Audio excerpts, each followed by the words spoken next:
तो 2023 में क्या बीजेपी का इतिहास रचेगी या फिर कांग्रेस की वापसी होगी, इसको लेकर क्या महत्वपूर्ण चुनावी आंकड़ा आ रहा है। इसमें अगर बात की जाए 60 विधानसभा सीटों में से बीजेपी ने 35 सीटों पर जीत हासिल की थी, कांग्रेस का खाता नहीं खुला था। सीपीएम 16 सीटें और यहां पर आईपीएफ पार्टी को 8 सीटों पर जीत मिली थी। लेकिन इस बार माना जा रहा है कि कांग्रेस और यहां पर सीपीएम गठबंधन हो सकता है, और ऐसा होता है तो फिर कितना आंकड़ा किसके पक्ष में जा सकता है, क्या आंकड़ा बन सकता है। चुनावी जो गणित है उसमें त्रिपुरा में किसके लिए जीत का आंकड़ा मिल सकता है, जो चुनावी आंकड़ा आ रहा है सामने। देखिए अगर बात की जाए आंकड़ों के हिसाब से ऊना कोटी की 4 सीटों में से बीजेपी को एक सीट सीपीएम और एक सीट कांग्रेस और एक सीट यहां पर आईपीएफटी पार्टी के पक्ष में जा सकती है। यानी बिल्कुल बराबर की टक्कर यहां पर ऊना कोटी में देखने को मिल सकती है। 4 सीटों का जो चुनावी गणित सामने आ रहा है। उत्तरी त्रिपुरा जिले की 7 सीटों की बात की जाए तो यहां पर बीजेपी को सबसे ज्यादा 4 सीटों पर जीत की संभावना दिखाई दे रही है। 2 सीट पर सीपीएम, एक सीट कांग्रेस के पक्ष में भी जा सकती है,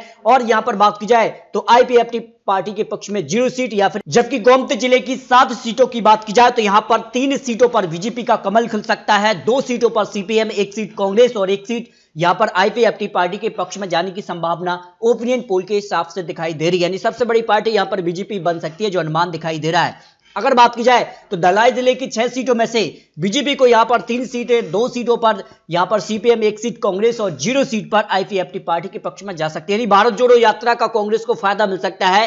त्रिपुरा विधानसभा चुनाव में अगर सीपीएम के साथ गठबंधन करती है कांग्रेस, तब ये आंकड़े आ रहे हैं, क्योंकि जिस कार से भारत जोड़ो यात्रा को उनको फायदा मिलने की संभावना है। इससे पहले 0 सीट थी, लेकिन अब कुछ सीटों पर उनको फायदा मिलता नजर आ रहा है। जबकि पश्चिम त्रिपुरा जिले की 14 सीटों में से बीजेपी को सबसे ज्यादा 10 सीटों पर जीत की संभावना दिखाई दे रही है। 2 सीटों पर यहां पर सीपीएम, एक सीट कांग्रेस और एक सीट पर यहां पर आईपीएफटी पार्टी के पक्ष में जाने की संभावना यहां पर हो सकती है, जो अनुमान दिखाई दे रहा है। त्रिपुरा के लिए अगर बात की जाए तो अगले जिले के लिए, जिसमें सिपाहीजला जिले की 9 सीटों की बात की जाए तो बीजेपी को 5 सीट, 2 सीटों पर सीपीएम और एक सीट कांग्रेस और एक सीट यहां पर आईपीएफटी पार्टी के पक्ष में जाने की संभावना हो सकती है। यानी यहां पर बीजेपी सबसे बड़ी पार्टी बनने की संभावना त्रिपुरा को लेकर लगाई जा रही है, जो सटीक ओपिनियन पोल सामने आ रहा है। दक्षिण त्रिपुरा की 7 सीटों में भी बीजेपी को 5 सीट पर जीत की संभावना हो सकती है। 2 सीटों पर यहां पर सीपीएम, कांग्रेस और यहां पर आईपीएफटी पार्टी के पक्ष में 0 सीट जा सकती है, जो अनुमान यहां पर दक्षिण त्रिपुरा को लेकर लगाया जा रहा है। तो इस तरह से त्रिपुरा को लेकर जो 60 विधानसभा सीटों का चुनावी गणित है उसमें बीजेपी को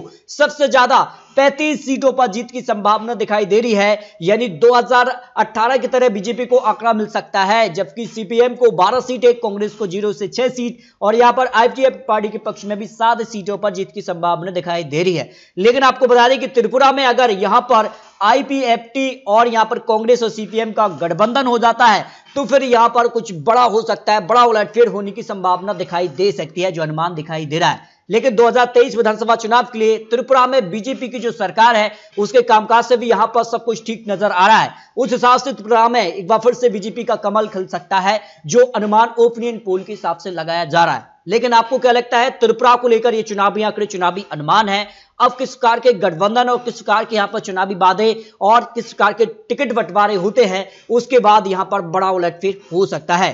तो आपको अपनी राय कमेंट बॉक्स में जरूर रखनी है। क्या बीजेपी का कमल एक बार फिर से बरकरार रहेगा या सीपीएम की वापसी होगी तो क्या गठबंधन के तौर पर होगी, अपने दम पर होगी, ये काफी महत्वपूर्ण हो जाता है। तो आपको अपनी राय कमेंट बॉक्स में जरूर रखनी है। मिलते हैं दोस्तों लेटेस्ट और महत्वपूर्ण विश्लेषण के साथ, तब तक के लिए जय हिंद, जय भारत।